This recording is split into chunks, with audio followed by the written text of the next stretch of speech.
мыйзам чегинде жеке менчик микроавтобустарда эч кандай льгота сакталган эмес. Жол кире алса жооп бербейт турбайбы, 15 сом деп каралган. Мыйзам чегинде 15 сом. билдирип койбойт эле. Билим эле просто.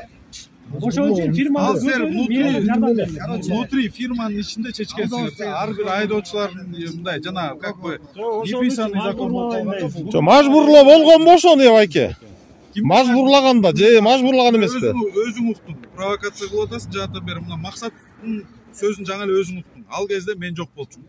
Ал мага чейин чечим кабыл алынган. Кимди ким мажбурлаган мен аны көргөн эмесмин. Ошого сен кагаздарды карап көрдүңүзбү? Кагаз жок деп атпаймын мен. Бир да кагаз. Мына азыр жана микроавтобустарда мындай льгота болсун, же бир азыр мен алып келем азыр. Сакал бир дагы микроавтобуста жанагы определенный бир категориядан акча алынбасын, же бир льгота болсун деген бир да кагазыңар. Бизге ошо бербейт эле сен. Ким бар болсо алып чыккыла чыгып болбойт. Мына азыр. Ана жанагындай тиги эме ассоциация колбойсо керек. Интернетте базар айтып турат дейт. Эми ачып берчи сенде. Ачып берчи. Жаатан бери тартып атпайсың. Жанагы мэрага өткөн машиналаргачы, таксилерчи. Ошолорго пенсионер таш. Мындай да, давайте сөздү, давайте кыскарталы.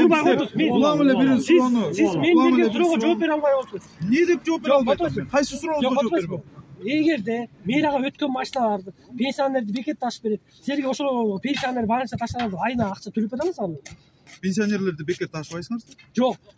Кокудан бекет ташсачы акча төлөп бересиңерби? Эгерде, подождите, эгерде шаардык кеңеш ошондой чечим, тиешелүү чечим кабыл алса, анан чечимден улам сиздер пенсионерлерди болобу же башка категорияда бекер ташыган болсоңор, сөзсүз түрдө субсидиясы дагы каралат. Карап, мэра ошого төлөп бериш керек.